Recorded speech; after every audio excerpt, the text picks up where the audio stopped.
سلام كمي كأنهم زخبركم تعزبتي أبز حلف الصومون نايستزرقها غازيتاتات حداث إريتريا الحديثة إريتريا حداثن إريتريا بروفايلن أتوكيرات الدالو مرب دهساس حتمت حيزنا لكم قريبنا لنا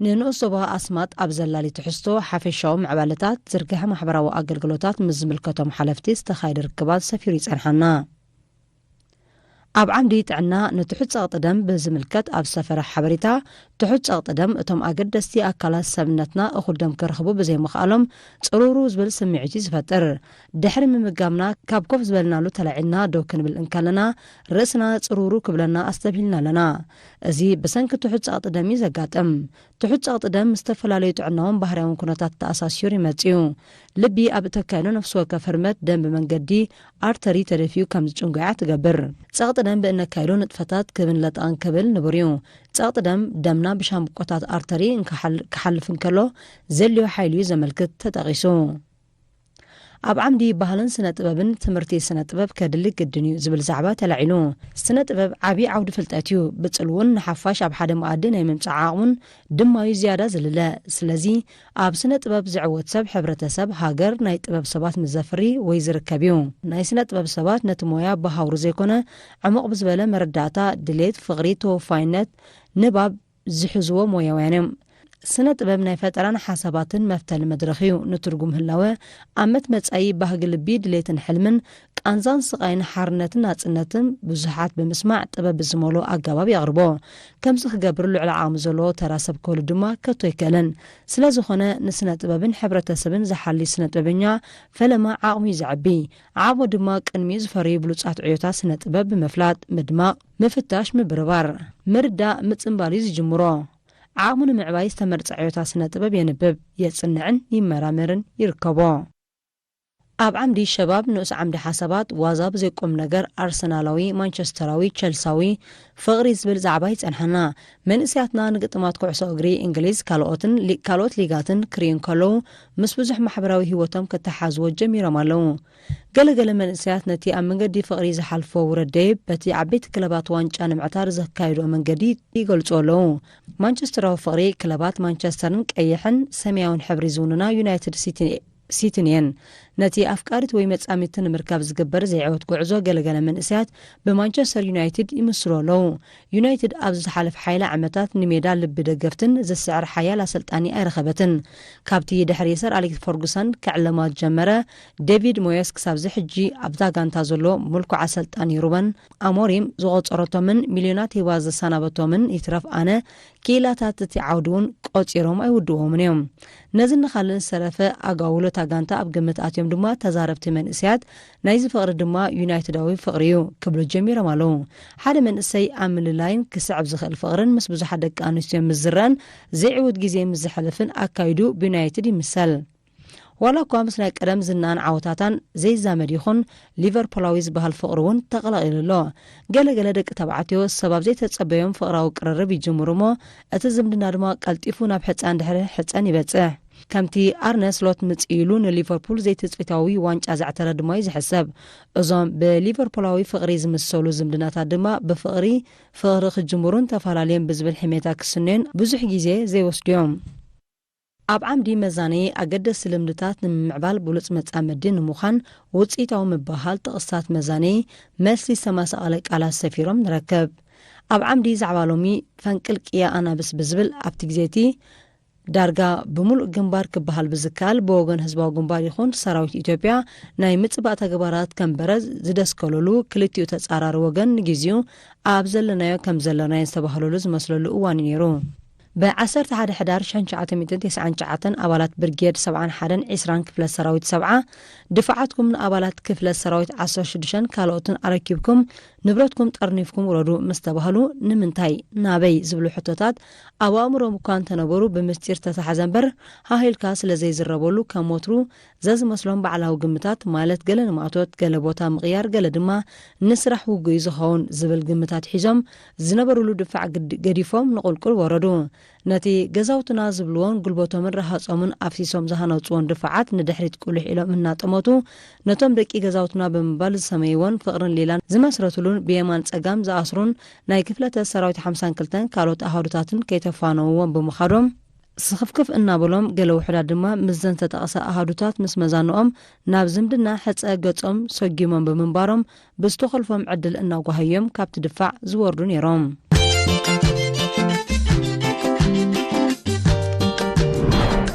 ጋዜጣ ኤሪትራ አልሐዲሳ ዝበዝሐ ክፋል ገጻታ ኣብ ዓመት 2025 ብማሕበረ ኮማት ሃገራውያን ማሕበራትን ባይቶን ዞባታትን ዝተዓሙ ፍጻሜታት ንዝድህሰስ ትሕሶ ወፍያቶም ተጸንሐና።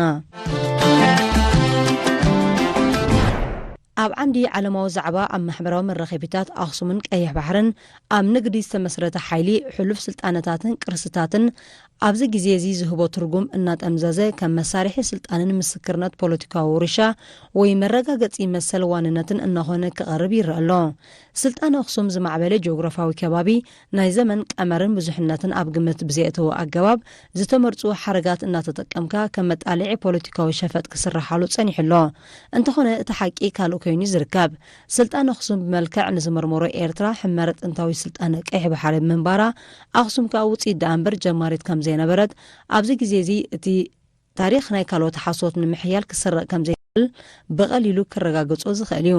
ንግስነት ኣኽሱም ኣብ ሰሜን ቀርኒ ኣፍሪካ ብንግድን ምምሕዳርን ባህላዊ ምትእስሳራትን ዝተሰረተን ብቀይሕ ባሕሪ ዝተጸልወን እዩ ነይሩ። ኣኽሱም ከይተንስአት ቅድሚ ሓያሎ ዘመናት ድማ ስልጣነ ገማግም ቀይሕ ባሕሪ ነይሩ።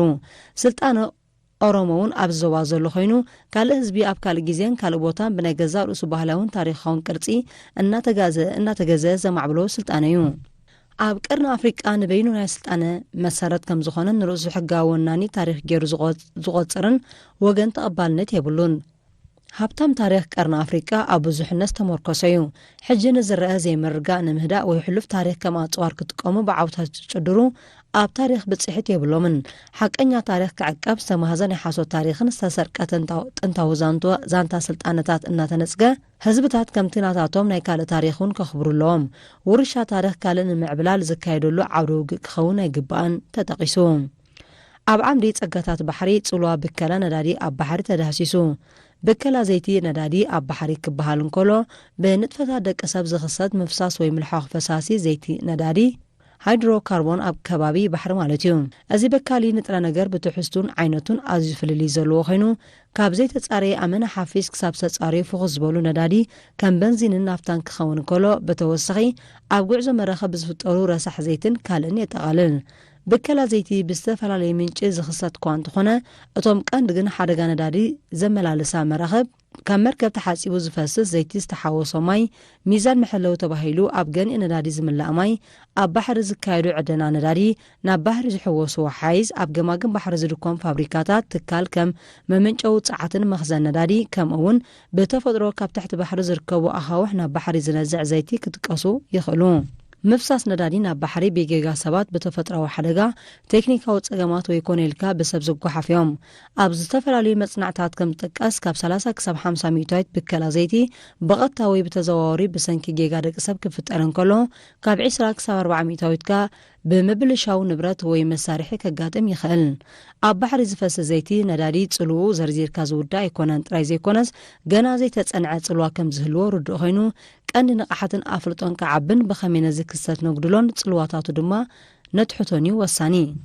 ዘይቲ ነዳዲ ኣብ ባሕሪ ንዝፈስስ ብኸመይ ይጸሪ ነዚ ክስተት ምፍዋስ ኣዝዩ ከቢድን ኣዝዩ ገዚፍ ወጻኢታት ቴክኖሎጂን ጉልበትን ዝሓትት ስለ ዝኾነ ካብ ምስ ኣጋጠመ ክተጽርዮ ብኣጋኽ ትከላኸሎ ይምረጽ። ንጽምብል በዓል ልደት ኣብ ማዓስከር ሓይሊ ኣየር ኣመልኪቱ ኣብ ዝወፀ ሪፖርታጅ በዓል ልደት ብ4 ጥሪ 2026 ኣብዛ ወደባይት ከተማ ኣብ ሕምብርቲ ማዓስከር ሓይሊ ኣየር ኤርትራ ቦታ ዓያይነትን ልምዓትን ብዝብል መሪሕ ቴማ ብልዑል ማዕርግ ተዘኪራ። ሰበስልጣን መንግስትን ግንባርን ኣዘዝቲ ሰራዊት መራሕቲ ሃይማኖት ዕዱማት ኣጋይሽ ከተማ ምጽዋዕ ኣባላት ሓይሊ ኣየር ኤርትራ ኣብ ዝተረኽብሉ ኣጋጣሚ ድማ ልክዕ ሰዓት 3 ድሕሪ ቀትሪ ምስ ኮነ ወግዓዊ ጽምብል ናይቲ በዓል ብዝኽረ ሰማዕታት ተጀመረ። ፈለማ ነቲ በዓል ኣመልኪቱ መኽፈቲ ቃል ዘስምዕ ኣዛዚ ሓይሊ ኤርትራ ሜጀር ጀነራል ተክላይ ሃብተስላሴ እዩ። ንሱ ፈለማ ነቲ ብህደቱ መኸቱን ዘይተጻዕድነቱን ዝለለ ጅግና ህዝቢ ኤርትራን መሪሕነቱን ከምኡውን ሓይልታት ምክልኻልን ብምኽንያት እቲ ክቡር ኣጋጣሚ የውሃና ድሕሪ ምባል ሃይማኖታዊ በዓላትና መርኣያ ስኒትናን ሓድነትናን ከምኡውን መግለጺ ስልጡንን ጭዋ ባህልናን ምዃኑ ገሊጹ። ሓደ ካብ ዝኸብሩ ሃይማኖታዊ በዓላትና ዝኾነ በዓል ልደት ምስቶም መሳርዖም ዘይቦትኩም ክሊ ኣየሮም ዘየድፍሩን ጀጋኑ ኣባላት ሓይሊ ኣየር ምብዓሉ ከዓ ድርብ ትርጉምን ሓለፋን ኣለዎ። ኣውረስትን ወረስትን ብዘይፍልሊ ኣብ ደንበ ጽንዓትን ጅግንነትን ብሓበንን ኩርዓትን በዓሎም ክንጽምብሉ ምኽኣሎም ድማ ንዘለዎም ብቑዕ ኣካይዳ ዘመላኽት እዩ ይርከቦ።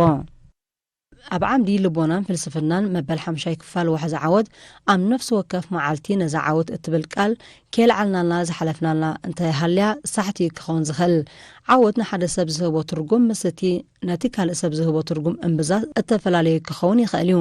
ትርጉም ዓወት ዝተፈላለዩ ዝኾነሉ ምኽንያት መናባብሮ ነፍሲ ወከፍ ሰብ ዝተፈላለዩ ብምዃኑ እዩ። ኣብ ርእሲ እዚ ኣድህቦና ዝተፈላለዩ ብምዃኑ እውን ንዓወት እንህቦ ትርጉም ዝተፈለየ ከም ዝኸውን ይገብሮ እዩ። ኣብ ቀዳሞት ግዜ ህፃንነትካ ንነዊሕ ሰዓታት ኣብ ዓራትካ ምድቃስ ከም ዓብይ ዓወት ክስምዓካ ይኽእል እዩ። ድሕሪ ሒደት ዓመታት ነዊሕ ምድቃስ እናጸላእካ ክመጽእ ይጅምር። ብዙሕ ሰዓታት ምጽዋት ከም ዓብይ ዓወት ክትቆጽሮ ትጅምር ተጠቒሱ።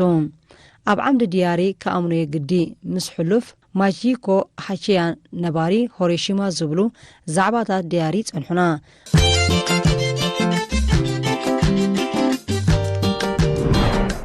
በኣጋጣሚ 1 ዓመት 2026 ኣብ ንኡስ ዞባ ኣስማጥ ኣስነዳ ናይ ዝተኻይደ ውድድር ሓፈሻ ፍልጠት ሰፊሕ ጸብጻብ ይጸንሐና። ኣብ ዓምዲ ደልኣባብ መበል 5 ክፋል ትሕዝቶ ታሪኻዊ ዛንታ ጥሰት ለእንቢዕ ደሚር መሳት ቀሪባላ። ኣብ ማሕዳሪ ንኡስ ዞባ ማይሚነ ሌተናል ኮሎኔል ኣብርሃም ሃይለ ንሓፈሻዊ ምዕባለታት ንኡስ ዞባ ብዝምልከት ዝሃቦ ሓበሬታ ሰፊሩ ይጸንሐና። ኣብ ዓምዲ ምን ስጅል ቀዳማይ ክፋል ትሕዝቶ ታሪኽን ኣበርክቶን ደጀን ቃልሲ ህዝቢ ኤርትራ ድጌ ሰውራ ፈሊማላ። ኣብ ዓምዲ ፍሬካድም ሓረስታይ ሲእየት ኢበትክ ትሕዝቶ ሌላ ምስ ኣብነታውን ጻዕራምን ወናኒ ሙሉእ ተስፋን ሓረስታይ ሓሰን ሁሴን።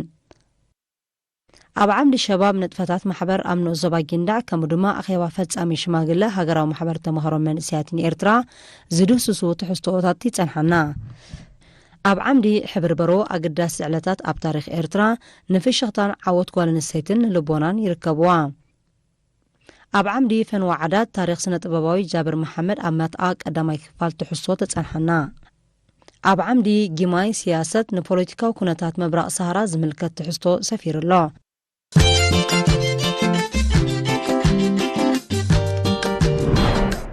ኣብ ዓምዲ ስፖትላይት ስርዓት ብልጽግና ኢትዮጵያ ወግሒ ጸብሐን ዘጓሖ ዘሎ መሰረት ዘይብሉ ሓሶታት ዝምልከት ጭቡጥ መልሲ ጸንሐና።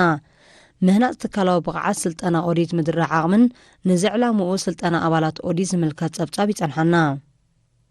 ኣብ ኤርትራ ተርእዮ ፌስቱላ ንምውሓድ ዝተገብሩ ኩሉ መዳዊ ጻዕርታት ኣብ ድሕነ ደቂ ኣንስትዮ ዘለዎ ኣበርክቶን ተዳሲሱ ይርከብ። ኣብ ዓምዲ ኪዩኤንኤ ትሕዝቶ ሌላ ምስ ሱፐርቫይዘር ቤት ትምህርቲ ካልኣይ ደረጃ ደራስን ዝኾነ መምህር ልጃም ተስፋይ ዘላለ ትሕዝቶ ቀሪቡሎ።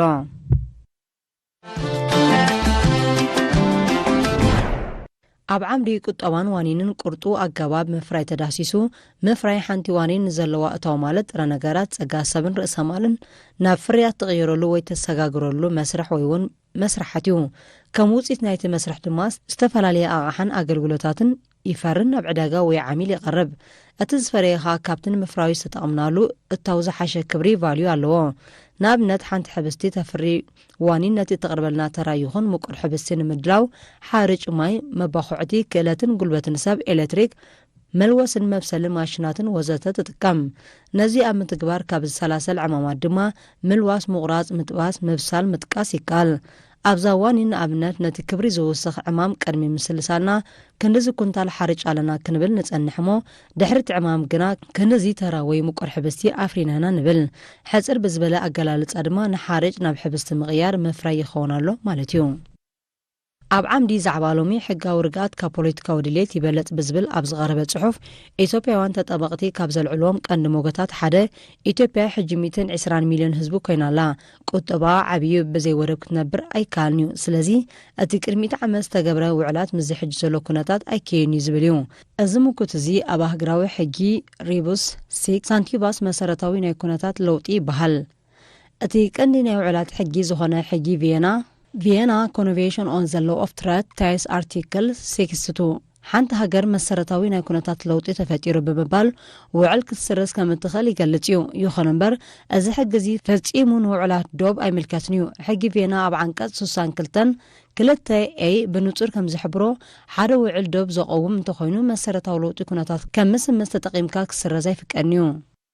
ኣብ ዓምዲ ሸባብ ንኡስ ዓምዲ ሓሳባት أوي مزن بعل ما مازولو جignet نتن من تهجروا عمام قالس صوران معوات جزئين زحلفادو ويس نتن كاب حصنوت نقالس تتأمبيرن عدمن سنتن سلا هاجر زبجوا ويس نتن عمام صورا أبدروتن مبصح أتودسب كبرو أي كالني زبها نجرات إننا كيدا ستوفيا أبزيد فر معسكرات بميلان بهراوتو بأنن عدلاتن هيوتنن نصورا وعمام بيجن بزح مستراو السندات نهاجروا علما أمتين هاجروا قالسي كم زعوز جبرا ويس نتن بهري بزعدلن تفطراوي هياب مهتسنن ولار كفريالو أبز خلالو عدمه ملو أتحساسبن صورا زبجوامو ناي ولار جزئين زحلفيا ذكرا نمن انتخون ذكرا زنب على الماماس زبلت أب عمدي سدرابيت من إسيات أفارن حدارن أب تحت زبل هيوز ببوزح بدوهتاتن عدلاتن استغبتيا نزي هيوز عزاتو تمتس بدوهتاتن عدلاتن بزقباء بمجنزاب نمقطامون نمتقامون أدلاي عدقتات معتاق يدلي مونان سنامراوت انكاري أقداسي مسرح من معبال عاقمن كإلاتن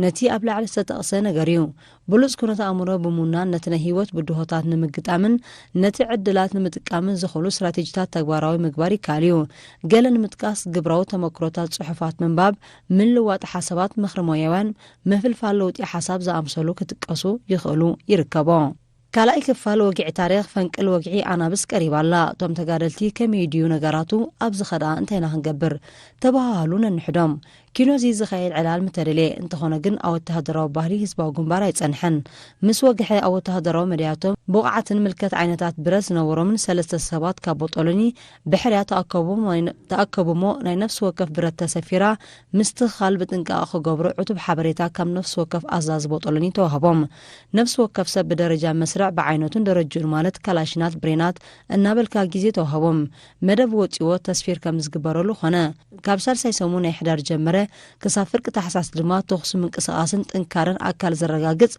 قوبو مديابن مورادن نويح قعزتات مقبارن كالن زد تغالله نزخونه وتهدراو كنت كقطملو زخلون مقربات تقبرا تتغيسون أب عمدي لمعات نمهر داويت ماجور أب كباب ماي منزر كبا عادتا توليدون عبين عدميون تمرتي مس بصحي أو تماهيرو مس مبل 24 زوريا هاجراو أقلقلوت نفسا ووريدو أب هاجراو ملك أفتنا كلا درجة ناي دبلوم نتبي أمتي دما ناب كولج ما نفحت تسامبيرو أب كتشن 14 بعود محبراو تمرتي ناي كولج تمرت دحر مزام نام مينستر تمرتي تمديبو ممر كوين دما نابت توليدو زعبيلون استمهارولو ماي منا تمديبو ممهر ما كلا درجة عود محبراو تمرتي بمخان شوعات عمل دحر مقلقال بمغنيات عنا كان مسرح ممهار مستمهار وجو ناب اللايبريران كومدمات أرنافي بحلاو نتفتات مهارو كلا درجة مايمنة تغيرو نتفتاتو أم سلسال يركب أما راي بحلاو شناخت مهارو انتهي نتفتاتهم زكايدو نتن نتفتات كميريو قدا نايت زكايدو نتفتات أبتن سين مخصكاس بحلاو تقا كمي قمقام بسافيحو تقليت اللوم بدرجة هجراء بعورتا سنة طبابن بهلن أب عامتا 2025 تفوتصو مفصاميتات أب غازيتا إيرترا الحديثات تداسيسوم أب عمدي تعنا كابول في شجارة نموت أزحق زميلاتها تزرزيرهم حيالو تكالات تعنا زكايرو مصنعة 5 نترو كمتكخ شجارة زأمسلون تعنا قدات وزخون المدتات نملا يزحق زوجتها وزخون استراتيجي نتم حما المدتات نمتكبار التحلفهم دقاي بخالت عنا زهب المدتات كتكوم مخاليو أزي أزر أربازي كاب أبتكبار نموعال زغال لازم سلكو أنتخونه حما المدتات نمقراتون كم تنحسبو كبير كم زيكونك نستبهل يقبانا حما بلبي شكور تعطلم من شروع أزمة وزته بسنكي كم نور مئتين مقدالويون موسخ نزعتات هرمونات معدنات كمامات كمون بمن واحد من كالوت لوطاتن أو أكلات زخصوت حمامات يوم نزم حمامات زك ألو نجارات بزحات يوم حد بقدم نزدكاست إن كان يزم حمامات متكخ شجاريو ودبت عنا عالم زوج صوت أبصاب كم زنترو عمتاوي أصلا شديش مليون زخون سبات بسنكي شجارة هيوته ميسونو كابزي أهازيزي تم 5 مليون بقطة أتكات كخون كلو وتمصرفو لومات أتكات يوم أب عمدي على مدير مس محضرين زبا كولج أتو دسي قبر ميكال بزعبا زرقها محبرة وأقل قلتاتن نتفتاتن حرشاولو معاتن استخير ركب سفير الله ኣብ ዓምዲ ትንታነ ዜና ኣሜሪካ ነዳዲ ቬኔዙዌላ ብኸመይ ክትቃጻጽሮ ከም ዛዕባ ተላዒሉሎ ኣብ ዝሓለፈ ቀረባ ኣዋርሕ ኣሜሪካ ብልዕሊ ቬኔዙዌላ ምስጢራዊ ዝኾነ ወተሃደራዊ ስርሒት ክተካይድ ትዳሎ ከም ዘላ ስሞም ዘይተገልጹ 4 ላዕለዎት ሰበስልጣን ኣሜሪካ ንኣገልግሎት ዜና ሮይተርስ ምሕባሮም ዝጥቀስ እዩ። እቶም ላዕለዎት ሰበስልጣን ኣብ ልዕሊ ፕረዚደንት ቬኔዙዌላ ኒኮላስ ማዱሮን ንሱ ዝመርሖ መንግስትን ወተሃደራዊ ስጉምቲ ምውሳድ እቲ ቀዳማይ ምዕራፍ ናይቲ ክካይ ተወጢኑ ዘሎ ወተሃደራዊ ስጉምቲ ምዃኑ እዮም ኣሚቶም። ብድሕሪ እዚ እምበር ብሰለስተ ጥሪ ደልታ ፎርስ ተሰሚየ ፍሉይ ኣሃዱ ሓይሊ ኮማንዶ ኣሜሪካ ኣብ ካራካስ ቬኔዙዌላ ወተሃደራዊ ስርሒት ብምክያድ ንፕረዚደንት ናይቲ ሃገር ኒኮላስ ማዱሮን በዓልቲ ቤቱ ሲሊያ ፍሎረሰን ካብ መንበር ቤቶም ጨውዩ ዝወሰዶም። በዚ ኸኣ ኣሜሪካ ኣብ ልዕሊ ፕረዚደንት ማዱሮ ዘካይደቶ ናይ ጭዋያ ስርሒት ካብ ቅድሚ ነዊሕ እዋን ኣትሒዛ ዝሓንፀፀቶ ውጥን ምንባሩ ክግመት ኣይጽግምን። ኣብ ዓምዲ ማህደር ጀጋኑ መበል 9 ክፋል ታሪኻዊ ዛንታ ወራር ቀይሕ ኮኸብን ተኼላ ቀይሕ መስመርን ቀሪባላ። መጥቃዕቲ ጸላይ ኣብ ጎቦታት ዓዳይት ምዕረን ስግሩ ኣብ ዘሎ ጎቦታት ሓለግ ንዋይ ክሳብ ናብ ኮከን ገጹ ይዝርጋሕ ነበረ። ቅርፂ መሬት ናይቲ ከባቢ ነዋሕቲ ጎቦታት ምስ ዓበይቲ ደናጉላ ዝመልአ እዩ። ጎቦታት ምዕር ግን ሕፅር ዝበሉ እዮም። ብሓፈሻ ካብቶም ኣብቲ ከባቢ ዘለዎ ጎቦታት ዝመንጨወ ሰናጭሮ ኣብ ሩባ ዓዳይትን ምስተጠርነፉ ነቲ ሩባ መጠናዊ ስፍሓት ይውስኸሉ። ናብ ጎላጉል ምስ ወረድካ ሓሓሊፉ ስብርባር መሬት ኣለዎ። ብዘይካ ኣብ መታተት ኣብቲ ከባቢ ማይ ዝርከቦ ቦታ ዳርጋ የለን። ማይ ምዕር ብድሕሪ ድፋዕ ህዝባዊ ሰራዊት ዝርከብ። ኣብ ዋዕሪደን ዝነበራ ኣህዱታት ህዝባዊ ሰራዊት ብሸነኽ ዓዳይት 2 ቦጦሎኒታት ሓንቲ ሓይሊ ናይ ብርጌድ 70 ብሸነኽ ምዕር ቦጦሎኒ 23 ምስ ቦጦሎኒ 74 ኣብ መንጎ 2 ቦጦሎኒታት ህዝባዊ ወያነ በብሓደ ሓይሊ ፋሒለን ነይረን። ካብ ኣህዱታት ብርጌድ 76 ከቢድ ብረት ሓይሊ 7611 ሓይሊ ታንኪ 7643 ሓይሊ መከናይዝድ 765 ተኻፊለን። ኣቶ ተኽለ በየኖ ኮፒ እዮም ዝበሃሉ ንልዕሊ ፍርቂ ዘበን ኣብ ዲዛይንን ምስራሕ ጫማን ስራሓት ቆርበት ነጢፎም ማዕረ ማዕርዩ ብፍላይ ኣብ 1950ታትን 60ታትን ከም ስነ ጥበበኛ ኣብ ዘመናዊ ሳዕስዒት ገለቶም ዘመስክሩን መምህር ናይ ትልሂት ዝነበሩ እዮም። ምዞም ኣቦ ናይ ዝተኻየደ ዕላል ቀዳማይ ክፋል ይጸንሐና። ኣብ ዓምዲ ንቑሕ ደመና ክትትል ስራሕ መደብና ካብ መዓስ ጀሚርና ክንከታተል ይግባና ዝብል ዛዕባ ቀሪብሎ። ኣገዳስነት ምክትታልን ቁፅፅርን መደባት ዘካትዕ እኳ እንተዘይኮነ እንፈትዎን እነተግብሮን ግን ውሕዳት ኢና። ኣብ ምክትታለዊ ምቁፃር ዝብሉ ቃላቱን ዘለና መረዳእታ እወታዊ ኣይመስለንን። ንሕና ንካልኦት ሰባት ክንከታተልን ክንቋፃፀርን ፀገም የብላን። ብኣንጻሩ ግን ካልኦት ሰባት ክከታተሉናን ክቆፃፀሩናን ግን ባህ የብልናን። እዚ ካብ ትሑት መረዳእታን ጉጉይ ኣገባብ ክትትልን ቁፅፅርን ዝብገስ ክኸውን ይኽእል እዩ። ምክትታል ከምቲ እንሓስቦ ናጽነትካ ዝነፍግን ዝድርትን ዘይኮነ ክእለትናን ውሕስነትናን ኣብ ቦታ ስራሕ ዝዕቢ እዩ። ኣብ ጋዜጣ ኤርትራ ለሓዲሳ ብደረጃ ሃገር ኣብ ዓመት 2025 ኣብ መራዒ ቀብሒ ሓመድን ማይን ዝተሰርሑ ዕማማት ተዳህሲሶም ንረኽቦም። ኣብ ዓምዲ ኩርናዕ ተምሃሮ መበል 5 ክፋል ኣገዳሲ እንዶታት ንዕወት ጉዕዞ ትምህርቲ ድሕነት ሰብ ብምእላይ ርስሓት ልሙዳ ስሕተታት ኣብ እንግሊዝኛ ከምኡ ድማ ጥቕሲ እዚ ሰሙን ይጸንሑና። ኣብ ዓምዲ ሸባብ ንኡስ ዓምዲ ሕቶ ሸባብ ኣብ ማሕበራዊ ህይወት ዕወት ኣይኮንኩን ክብል ሕቶ ዘቕረበ 43 ዓመት በዓል ሓዳር ብኣማኻሪ ግቡእ ምኽሪ ተዋሂቦ ይጸንሐና። ኣብ ዓምዲ ፍረጻዕሪ ቀዳማይ ክፋል ዕላል ምስ ኣርካን ሞያተኛ ንምኩርትን ክኢላ ምፍራይን ምርባሕ ደርሁን ቀሪብሎ። ኣብ ዓምዲ ተርሙማ እቲ መርማሪ ቆልዓ መበል 26 ዛዛ ምዛንታ ርእቶ ኣንበብቲ ብምኽንያት ሓድሽ ዓመት ይጸንሐና። ኣብ ዓምዲ ደቂ ኣንስትዮ እናዊ ባህሪ ብሄረ ኩናማ ተዳህሲስሎ። ብሄረ ኩናማ እቲ እንኳ ኣብ ኤርትራ ሓረግ እናዊ ስርዓት ዝኽተል ብሄር እዩ። መስመር ወለዶ ብሓደገ ወለዶ ናይ ዳኣደዩ ዝቑፀር። ኣብ ዝበዝሓ ብሄራት ሃገርና መቦቀል ዓዲ ብመንገዲ መስመር ወለዶ ናይ እንዳቦ እዩ ዝውሃብ።